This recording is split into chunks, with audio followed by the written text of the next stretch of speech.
Assalamualaikum warahmatullahi wabarakatuh. Di sini saya akan menjelaskan tentang pernikahan dalam Islam untuk SMA, MA kelas 12. Baik, mari kita mulai.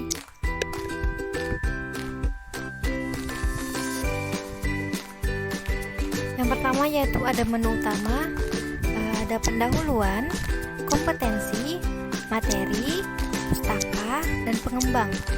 Yang pertama kita akan masuk ke pendahuluan terlebih dahulu. Jadi, pernikahan merupakan salah satu tahapan dalam kehidupan manusia. Hal ini sering terjadi di belahan bumi manapun dan terjadi kapanpun juga. Pernikahan itu sendiri merupakan proses bersatunya dua orang insan manusia yang saling berkomitmen dan mengikat. Menurut Undang-Undang Nomor 1 Tahun 1974 adalah ikatan lahir batin antara seorang pria dan seorang wanita sebagai suami istri dengan tujuan membentuk keluarga atau rumah tangga yang bahagia dan kekal berdasarkan ketuhanan yang Maha Esa. Proses pernikahan biasanya berlangsung pada seseorang mulai melewati pada tahapan remaja, akhir sampai dewasa. Sebuah pernikahan akan menandakan mulai dewasanya seseorang di mata lingkungannya. Pernikahan itu sendiri berawal dari sebuah hubungan dan cinta dan mulai adanya keinginan untuk mengikat atau berkomitmen. Selanjutnya yaitu kompetensi.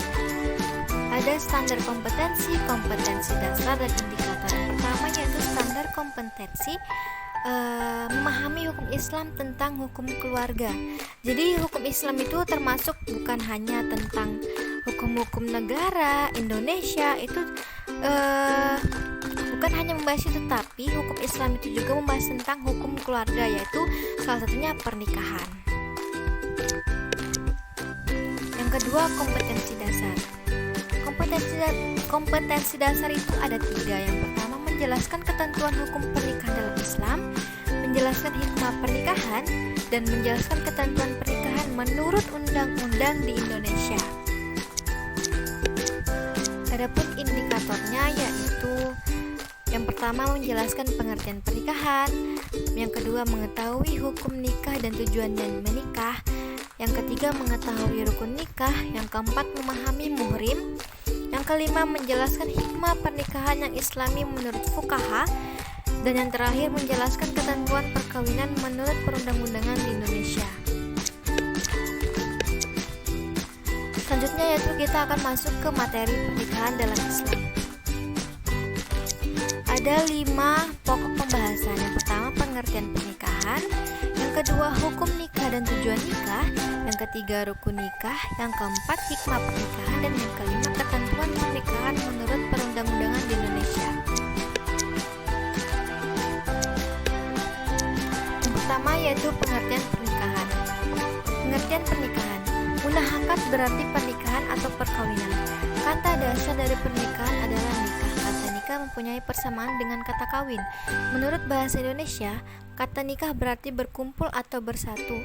Dalam istilah syariat, nikah itu berarti melakukan suatu akad atau perjanjian untuk mengikat diri antara seorang laki-laki dan seorang perempuan, serta menghalalkan hubungan kelamin antara keduanya dengan dasar sukarela dan persetujuan bersama demi terwujudnya keluarga atau rumah tangga bahagia yang diridhoi Allah Subhanahu wa taala. Nikah termasuk perbuatan yang telah dicontohkan oleh Nabi Muhammad SAW atas sunnah Rasul. Dalam hal ini disebutkan dalam hadis Rasulullah SAW yang artinya dari Anas bin Malik radhiyallahu an bahwasanya Nabi Muhammad memuji Allah Subhanahu wa taala dan menyanjungnya. Beliau bersabda, akan tetapi aku sholat, tidur, berpuasa, makan, dan menikahi wanita. Barang siapa yang tidak suka dengan perbuatanku, maka dia bukanlah dari golonganku. Hadis riwayat Bukhari dan Muslim. Yang kedua yaitu hukum nikah dan tujuan nikah. Hukum nikah, menurut sebagian besar ulama, hukum nikah pada dasarnya adalah mubah, artinya boleh dikerjakan dan boleh ditinggalkan. Jika dikerjakan tidak mendapat pahala dan jika ditinggalkan tidak berdosa. Yang kedua yaitu tujuan nikah. Secara umum tujuan pernikahan menurut Islam adalah untuk memenuhi hajat manusia, pria terhadap wanita atau sebaliknya, dalam rangka mewujudkan rumah tangga yang bahagia sesuai dengan ketentuan agama Islam. Apabila tujuan pernikahan yang bersifat umum diuraikan secara terperinci, Tujuan pernikahan yang Islami dapat dikemukakan sebagai berikut. Yang pertama, untuk memperoleh rasa cinta dan kasih sayang. Yang kedua, untuk memperoleh keturunan yang sah dalam masyarakat. Yang ketiga, untuk mewujudkan keluarga bahagia di dunia dan akhirat. Dan yang keempat, untuk memenuhi kebutuhan seksual atau birahi secara sah dan diridhoi Allah. Yang ketiga yaitu rukun nikah. Rukun nikah berarti ketentuan-ketentuan dalam pernikahan yang harus dipenuhi agar pernikahan itu sah. Rukun nikah tersebut ada 5 macam, yakni sebagai berikut. Yang pertama ada calon suami, dengan syarat laki-laki sudah berusia dewasa 19 tahun, beragama Islam, tidak terpaksa atau dipaksa, tidak sedang dalam ihram dalam haji, dan bukan calon istrinya. Yang kedua ada calon istri, dengan syarat wanita yang sudah cukup umur atau 16 tahun, bukan perempuan musyrik, tidak dalam ikatan perkawinan dengan orang lain, bukan mahram bagi calon suami, dan tidak dalam keadaan ihram haji atau umroh. Yang ketiga yaitu ada wali nikah, yaitu orang yang menikahkan mempelai laki-laki dengan mempelai wanita atau mengizinkan pernikahannya.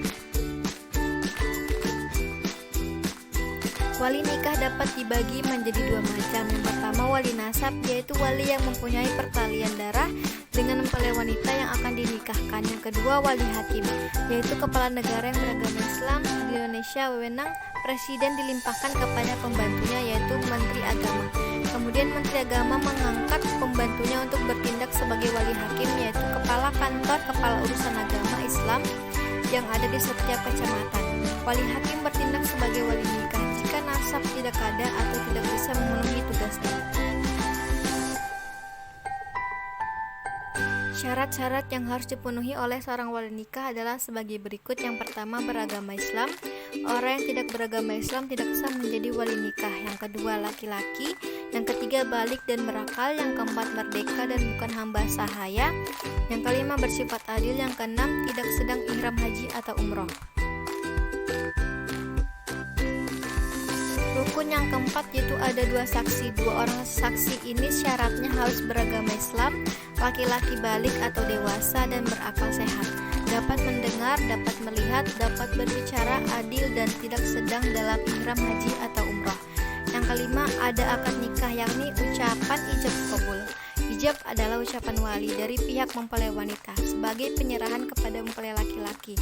Qabul adalah ucapan mempelai laki-laki sebagai tanda penerimaan. Suami wajib memberi mas kawin atau mahar kepada istrinya karena merupakan syarat nikah, tetapi mengucapkan dalam akad nikah hukumnya sunnah, suruhan untuk memberikan mas kawin terhadap dalam Al-Quran surah An-Nisa ayat 4. Selanjutnya yaitu hikmah pernikahan. Hikmah pernikahan. Fuqaha atau ulama fikih menjelaskan tentang hikmah-hikmah pernikahan yang Islami antara lain. Yang pertama, memenuhi kebutuhan seksual dengan cara yang diridhoi Allah, cara yang Islami, dan menghindari cara yang dimurkai Allah Subhanahu wa taala seperti perzinaan atau homoseks, gay atau lesbian. Yang kedua, pernikahan dapat pula untuk membentengi diri dari perbuatan tercela.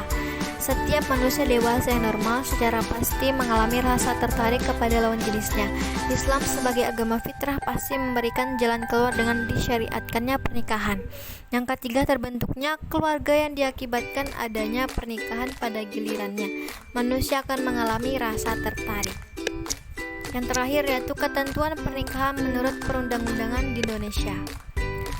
Perundang-undangan perkawinan di Indonesia bersumber pada Keputusan Menteri Agama Republik Indonesia Nomor 154 Tahun 1991 tentang pelaksanaan Instruksi Presiden Republik Indonesia Nomor 1 Tahun 1991 tanggal 10 Juni 1991 mengenai kompilasi hukum Islam di bidang hukum perkawinan. Kompilasi hukum Islam atau KHI di bidang hukum perkawinan tersebut sebagai pengembangan dan penyempurnaan dari Undang-Undang Republik Indonesia Nomor 1 Tahun 1974 tentang perkawinan dan Peraturan Pemerintah Republik Indonesia Nomor 9 Tahun 1975 tentang pelaksanaan Undang-Undang Nomor 1 Tahun 1974 tentang perkawinan.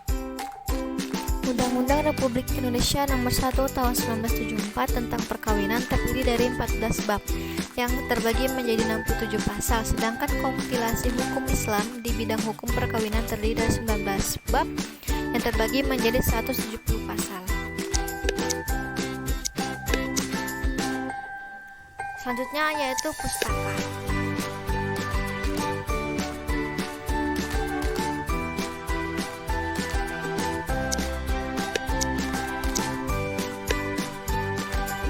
Nama saya Karonisa, NIM 2011101141, Lokal 2, Semester 3, Prodi Pendidikan Agama Islam, Fakultas Tarbiyah dan Ilmu Keguruan, Universitas Islam Negeri Sultan Haji Muhammad Idris Samarinda. Mungkin itu saja yang dapat saya sampaikan. Terima kasih. Wassalamualaikum warahmatullahi wabarakatuh. Bye bye.